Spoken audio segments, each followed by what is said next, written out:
유튜브로 읽는 박정희 전기 4권 5.16의 24시 선제 공격에 나선 김종필.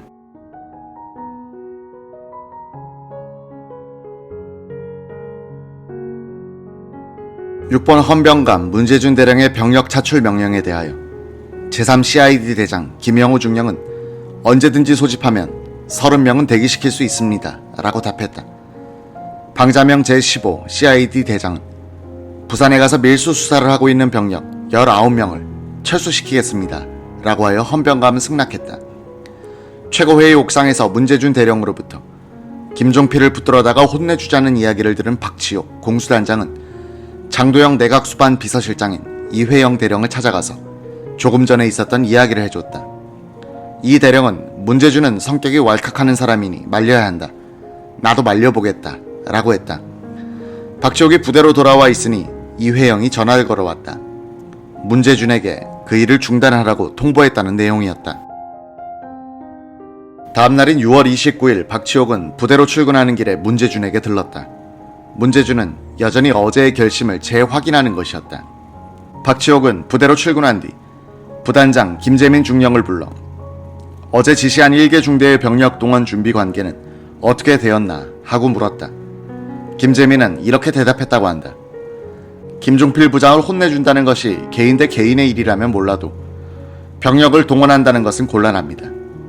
김병현, 김경식 대위한테 이야기는 해뒀습니다. 김재민은 말은 그렇게 했지만 두 대위에게 아무런 지시도 하지 않은 상태였다. 이날 오전 헌병대 제3CID 대장 김영우 중령과 제15 CID 대장 방자명 중령은 어제 있었던 문제준의 돌연한 지시가 걱정이 되어 말리자는 데 합의했다. 방자명이 문제준 방으로 들어가 나온 얼마 뒤 문제준은 김영우를 불러들였다.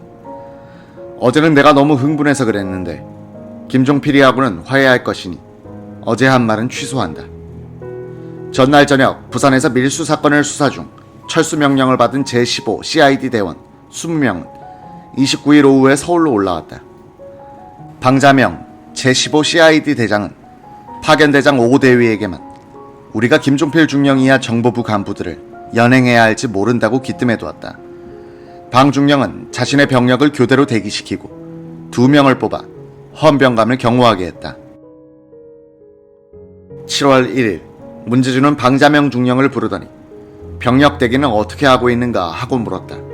방자명은 헌병감이 아직도 중앙정보부를 치는 생각을 버리지 않고 있구나 하고 짐작했다. 박지옥 공수단장도 이즈음 김종필 부장에 대하여 유감을 품고 있었다. 그 단서가 된 것은 깡패 소탕 작전이었다. 공수단은 혁명 직후 깡패들을 붙잡아 들이는 일을 하고 있었는데 명단에는 이화룡도 포함되어 있었다. 어느 날 최고위원인 송찬호 중장이 육사 5기 동기생인 박지옥을 찾아와서 이화룡은 내가 잘 아는데 3, 4년 전에 이미 깡패 생활을 청산하고 지금은 영화 제작에 전념하고 있다 라고 말했다.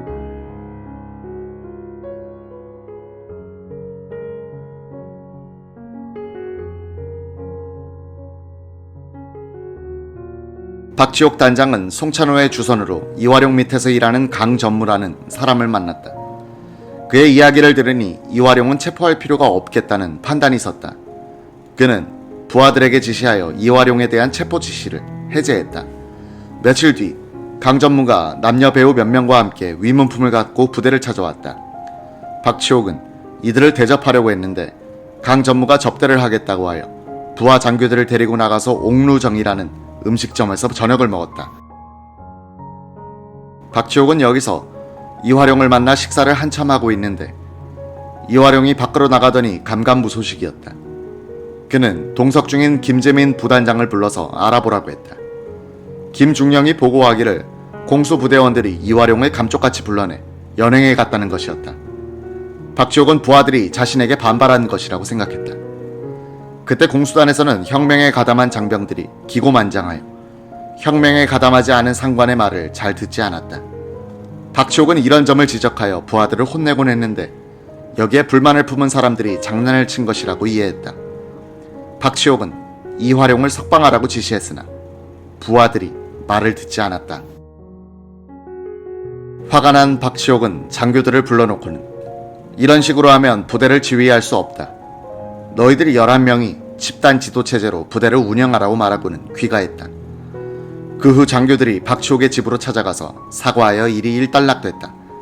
박치옥은 그 자리에서 오늘은 내 위신도 있고 하니 이화룡을 돌려보내고 다시 조사하여 깡패로 인정된다면 수사기관에 넘기고 그렇지 않으면 석방하라고 시켰다. 얼마 후 이화룡은 석방됐다. 그 며칠 뒤 송찬호 준장을 통해서 박정희 장군이 이화룡 건을 들먹이면서 박치옥을 질책하더라 라는 말이 들려왔다. 박치옥은 이것은 김종필 부장이 자신에 대해서 나쁜 보고를 올린 때문이라고 추측했다. 김재민 부단장에 따르면 당시 공수부대원 5명이 지원해서 정보부에 들어갔는데 이들이 이화룡 건에 대하여 박치옥에 관한 나쁜 정보를 제공했을 것이라고 한다. 그 즈음 박치옥은 아내로부터 밤에 누군가가 유리창을 플래시로 비춘다는 이야기를 자주 듣게 되는가 하면 자신의 전화가 도청당하는 느낌을 갖기도 했다. 박치옥은 김종필 부장에게 항의하려고 전화를 3번이나 걸었으나 이 상사라는 당번병은 안 계신다는 말만 하고 끊어버리는 것이었다. 박치옥이 직접 김 부장을 찾아간 적도 있는데 역시 만나지 못하고 돌아왔다. 이런 일로 김종필 부장에게 유감이 많이 쌓여있던 박치옥은 썩 내키진 않았지만 문제준에 동조하는 식으로 사건에 휘말려든다. 7월 1일 박치옥은 육관구 신임 참모장 나희필 대령에게 인사차 방문하여 장도영 내각수반의 비서실장 이회영 대령을 만났다. 박, 이 두 동기생은 돌아오는 길에 차중 밀담을 나눴다. 이회영은 자신의 운전사를 박치옥 차에 태우고 자신이 직접 운전하는 차에 박치옥을 태웠다. 이회영은 너희들은 괄괄한 성격을 이기지 못하여 큰일을 저지르려고 하는데 그만두는 것이 좋을 것이다 라고 했다. 그러면서 이회영은 장도영 의장이 주는 것이라면서 10만 환짜리 수표 5장을 박치옥에 주었다. 이 돈은 나중에 법정에서 장도영이 마치 박치옥의 김종필 제거 작전을 지원한 것처럼 꾸미는데 증거로 이용됐다. 김종필의 입장에서는 육사 5기생들인 문제준, 박치옥 대령이 장도영 내각수반 비서실장인 이회영 대령, 최고회의 의장, 비서실장인 안용학 대령과 작당하여 장도영 중심으로 뭉치고 있다는 판단을 했을 것이다. 김종필이 선제 공격을 하게 된다.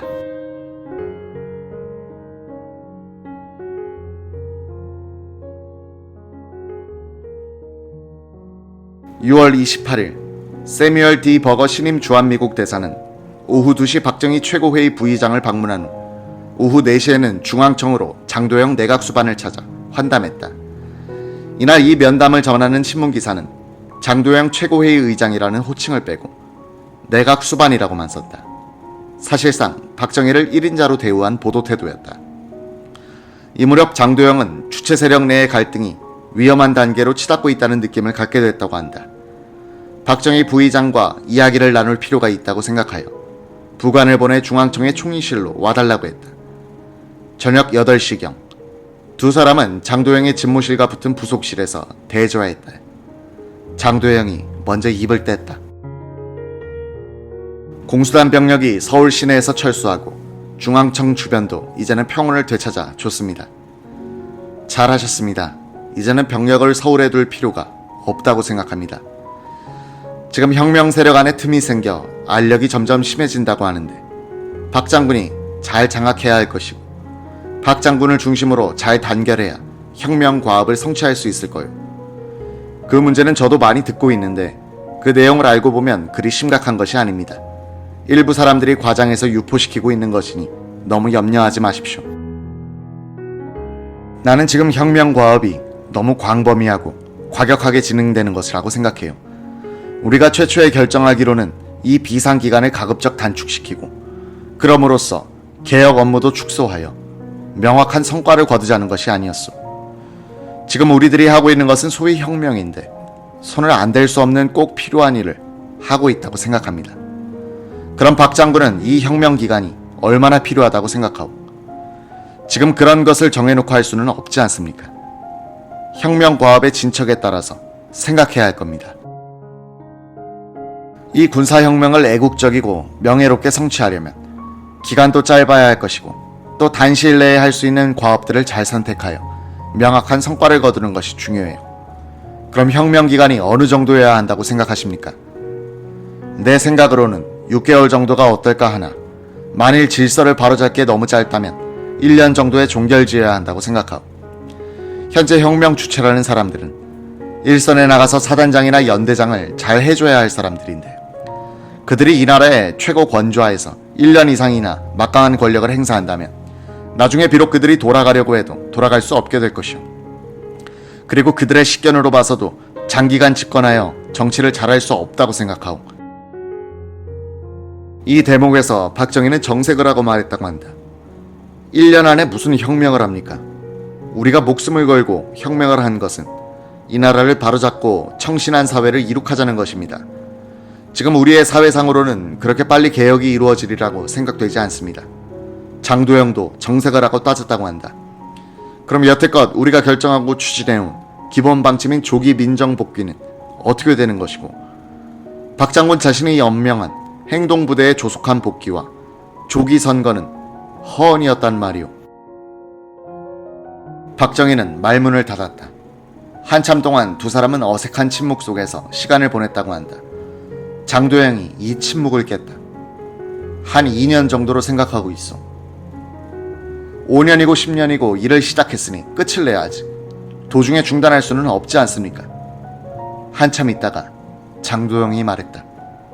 나는 5.16 후 육군 참모총장으로서 비상사태 수습에 전력을 다했고 6월 6일로서 나의 임무도 사실상 끝났으니 나는 이제 뒤로 물러나겠소.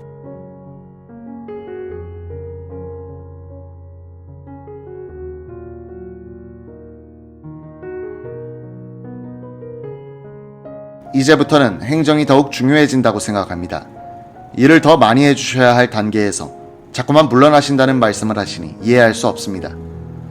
나는 그렇게 오랫동안 자리를 지킬 수 없어요. 두 사람의 대화는 이로써 끝났다. 장도영의 기억에 따르면 대화의 시작은 부드러웠는데 나중에는 의견이 상충된 가운데 냉랭하게 헤어졌다고 한다. 밤 10시가 가까워진 시각이었다. 작은 방에서 얼굴을 맞댄 채 주고받은 대화였지만 이 군사혁명의 역사적 의의와 기본 방침, 그리고 과업 수행에 있어서 나와 박장군의 상이점은 너무도 많았고 또 컸다. 마지막이 된 박정희, 장도영 두 사람의 대화가 있었던 날은 6월 30일이었다. 7월 2일 저녁 무렵 내각 수반실이 있는 중앙청 주변은 심상치 않은 분위기가 감돌고 있었다. 내각 수반 비서실장 이회영 대령은 김종필 부장을 붙들어가서 혼내주려던 헌병관 문제준과 공수단장 박치옥의 계획이 탄로난 것 같은 예감이 들었다. 중앙청 주변에 수상한 사람들이 오가는 것이 목격됐기 때문이다. 이회영은 계산을 해봤다. 나는 신분이 내각 수반 비서실장이고 박 대령을 말렸으니 붙들려가도 별 문제가 없을 것인데 이희영은 곤란할걸. 이회영과는 6.4 5기 동기생인 전 육군 방첩대 서울지구대장 이희영은 5월 15일 밤 박정희를 감시, 미행하도록 지시했던 인물이다. 이회영은 신문지를 찢어 오늘 밤은 집에서 자지 말게라고 쓴 다음 그것을 또로로 말아 운전병을 시켜 이희영 집으로 보냈다. 이 쪽지를 받은 이희영은 영문을 몰라 어리둥절했다. 무슨 사건인지는 모르겠지만 자신이 피해야 할 이유를 알 수 없었다. 이희영은 내각 수반실로 나가봤다. 아직 장도영은 퇴근하지 않고 있었다.